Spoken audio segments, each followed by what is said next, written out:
vamos para mais um vídeo de Química Orgânica. Bom, como vocês podem ver, eu mudei um pouquinho o formato do vídeo, não está sendo mais slides, eu estou preparando a aula à mão e vamos passar assim para vocês. Eu espero que esse formato seja melhor para vocês conseguirem estudar e vamos lá para o vídeo. De vez em quando vocês podem ouvir aí um gato, alguma coisa passando aqui, mas ignorem, sons de fundo. Aula sobre representação das cadeias carbônicas. A gente falou sobre o carbono na primeira aula, que já estava disponível para vocês, só que agora a gente vai falar um pouquinho de como representar a cadeia carbônica, ou seja, é uma molécula que é formada por carbonos ligados entre si e que às vezes apresentam heteroátomos, que são átomos diferentes de carbono e hidrogênio. Por exemplo, oxigênio, nitrogênio, enxofre e etc. A primeira maneira de representar que nós vamos ver vai ser a fórmula estrutural plana, onde a gente consegue ver cada átomo, então a gente vê os carbonos, vê todos os hidrogênios, todos os nitrogênios e oxigênios e todos os outros átomos que forem aparecer. Além disso, a gente consegue visualizar nitidamente as ligações que são feitas entre eles, podendo identificar se são ligações simples, duplas ou triplas. É a fórmula mais fácil e é a melhor para quem está começando.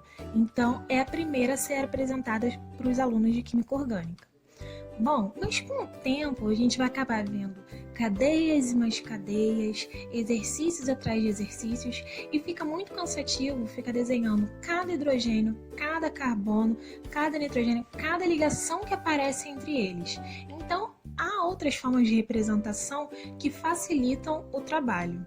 A forma de melhorar essa apresentação é a fórmula condensada, onde a gente pega grupos e vai condensar literalmente eles. Por exemplo, inicialmente aqui a gente tem um C, um carbono, ligado a dois hidrogênios.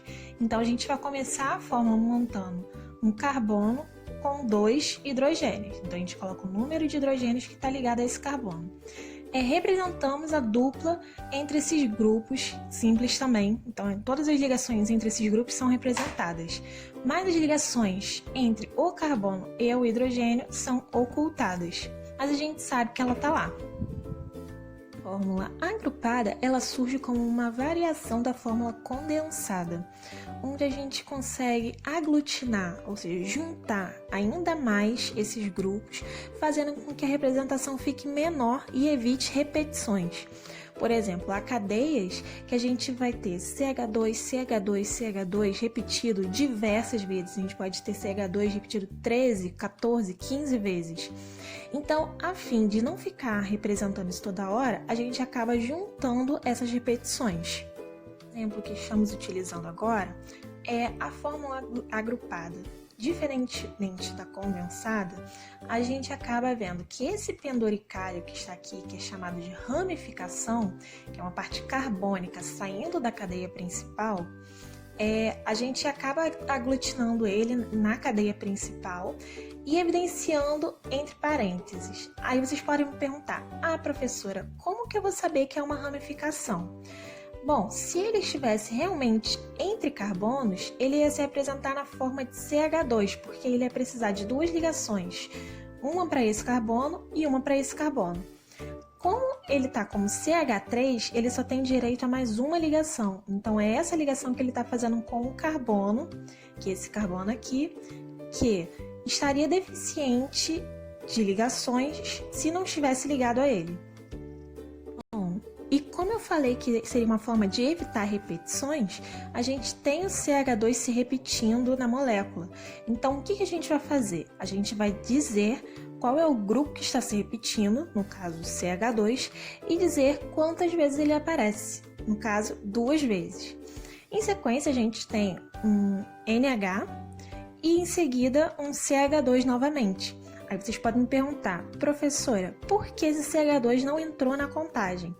Bom, as repetições que a gente acaba aglutinando, juntando ali, são repetições sequenciais. Então, se tiver alguma coisa entre essas repetições, a gente vai ter que separar.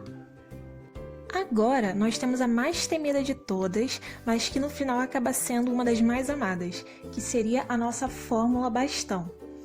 Inicialmente, ela é muito temida porque você não consegue ver claramente onde estão os carbonos e onde estão os hidrogênios.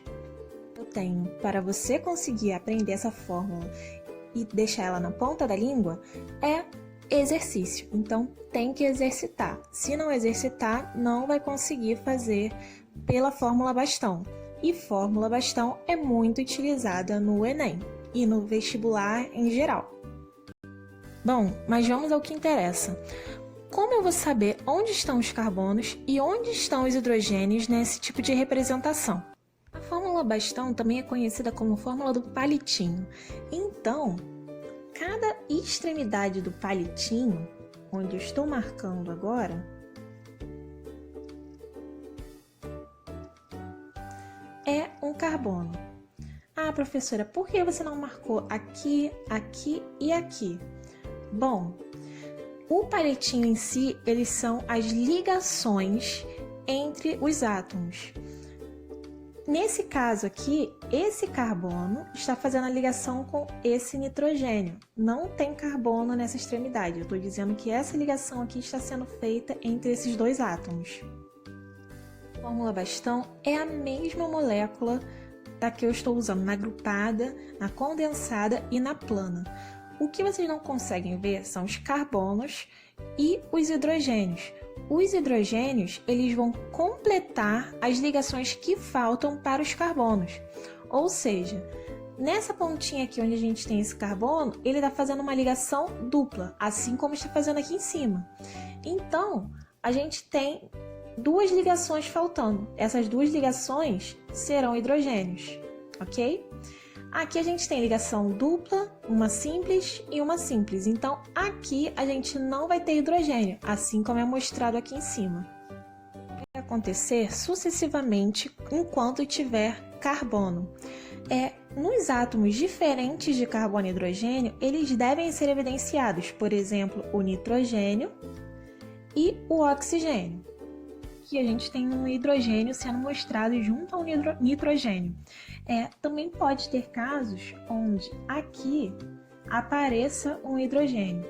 São casos onde teremos funções orgânicas. Essas funções, esses grupos funcionais, são caracterizados pela presença desse átomo aí diferente de carbono e hidrogênio. Geralmente ligado a ele, a gente coloca o hidrogênio. Bom, não é tão difícil, mas precisa de muita prática e dedicação para a gente conseguir ver isso de cara, sem precisar ficar contando e abrindo a molécula na fórmula plana, por exemplo. Bom, aí saímos das fórmulas estruturais e vamos para um outro tipo de fórmula que não vai contar a estrutura, mas sim os componentes daquela molécula.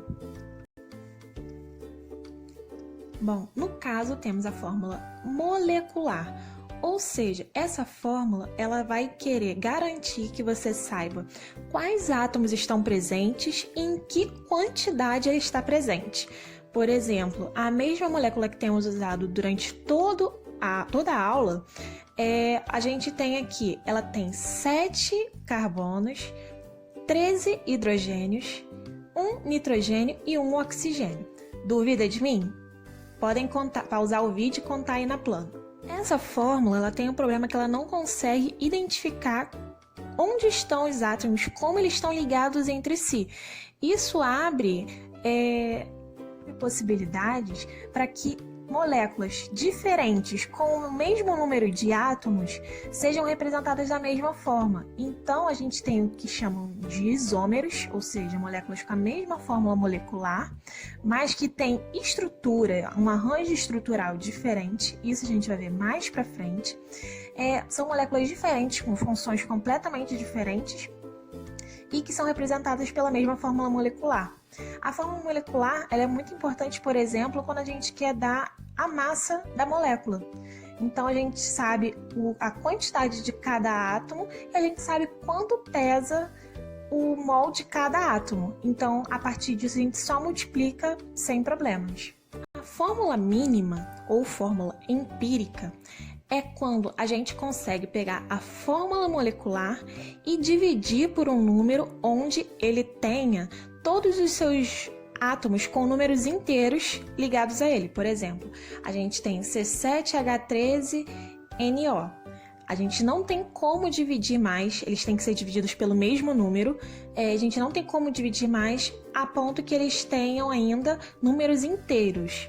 Até porque eles têm que ter números inteiros, porque a gente não pode ter meio átomo de nitrogênio, meio átomo de oxigênio. A gente tem que ter, no mínimo, um átomo inteiro. Então, nesse caso, nós teremos a fórmula molecular igual à nossa fórmula mínima. Mas, pegando um outro exemplo, a gente tem a glicose. Glicose, a gente tem a fórmula C6H12O6. Conseguimos dividir essa fórmula por 6. Então, a gente acaba na fórmula mínima CH2O. Ou seja, dividimos todos os números por 6.